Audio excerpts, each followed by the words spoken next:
Google is mining Bitcoin? Those were the biggest headlines last week. And this is just one of the many wild stories we're breaking down today. Hi, I'm Dan from BeAWhale, and here's everything you missed from last week. Let's start with taxes. The UAE just signed a major global agreement to automatically share crypto tax data with other countries. It means if you're trading or holding digital assets in the UAE, that info might soon be shared with your home country's tax authority. They're joining the Crypto Asset Reporting Framework, the CARF in short, a global effort to create transparency in crypto taxation. The UAE will roll this out in 2027 and the data sharing kicks off in 2028. 50 countries are already on board, including Australia, New Zealand, the Netherlands, even Switzerland, and yes, South Korea just joined too. The bottom line, if you're planning to hide crypto from the taxman, those doors are closing. 9 major European banks, including ING, UniCredit, and Saxa Bank, are building a new euro stablecoin. This thing is designed to be MiCA-Compliant, which means it follows all new EU crypto rules, and it's expected to launch in the second half of 2026. Why does it matter? Because Europe doesn't want to rely on US-based stablecoins like USDC or USDT forever. I think for at least certain use cases, we will not even know what is going on behind, but we'll of course get the efficiency gains from, let's say, using stablecoins for cross-border payments. So I think MiCA started this wave, and I think that, there's a bright future for European stablecoins. They want their own locally issued alternative. This coin would work 24/7 for cross-border payments, programmable finance, and fast settlements. It's like a euro-powered Stripe meets DeFi, but for banks. And with the digital euro delayed until at least 2029, this stablecoin might fill the gap. Alright, back to the main headline. Google just acquired a 5.4% stake in Cypher Mining, not by buying it directly, but by backing a $1.4 billion lease agreement through an AI infrastructure firm called FluidStack. Here's a simple version. Cypher Mining provides huge amounts of computing power, up to 500 megawatts, and Google wants access to that power for AI. So it stepped in, guaranteed the lease, and got shares in return. FluidStack will be the AI cloud provider platform that builds and operates those high-performing computing clusters.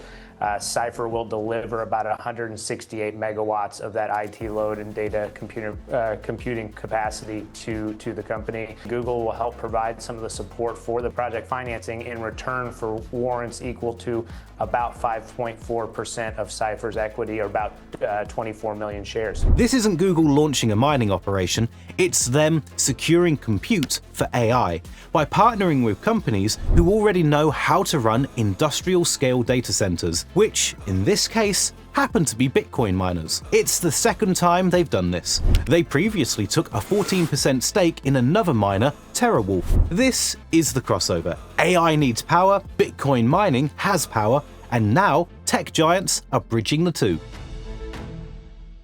Australia just dropped draft regulation that would bring crypto exchanges fully under financial services law.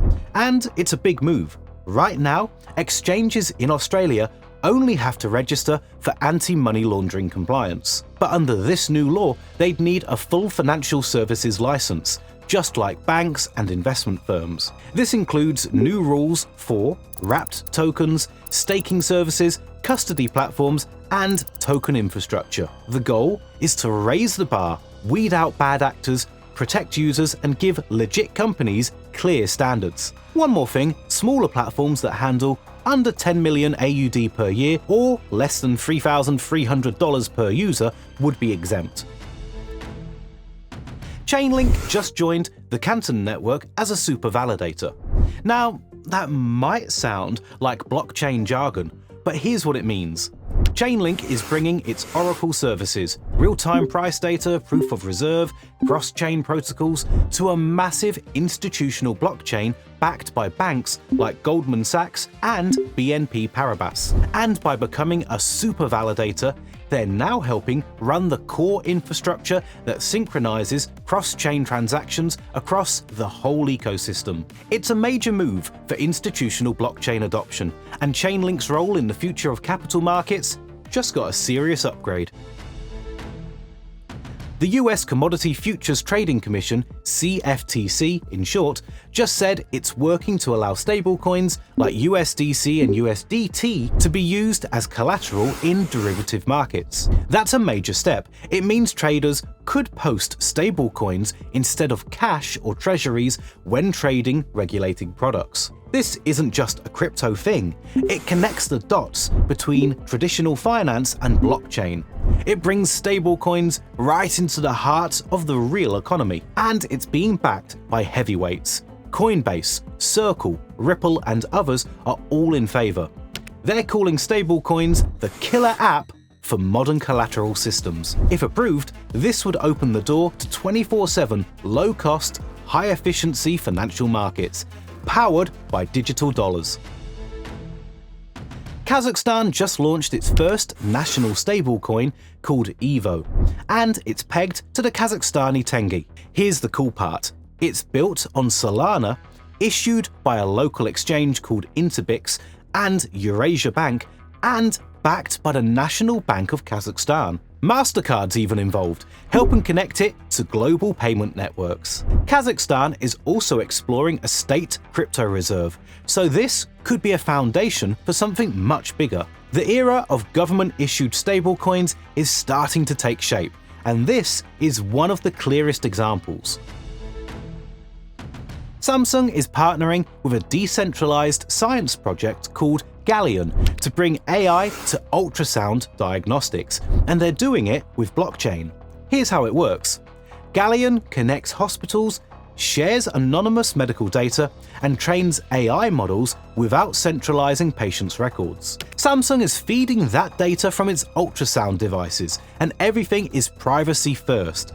Nothing is stored on chain, but all algorithmic logic is traceable. This is one of those use cases where blockchain, AI, and real-world impact all come together. Vitalik Buterin just called out the EU's proposed Chat Control Bill, a law that would force platforms to scan private messages. He says it creates backdoors that put everyone at risk, and even worse, government officials are reportedly trying to exempt themselves from the same surveillance they want to impose on the public.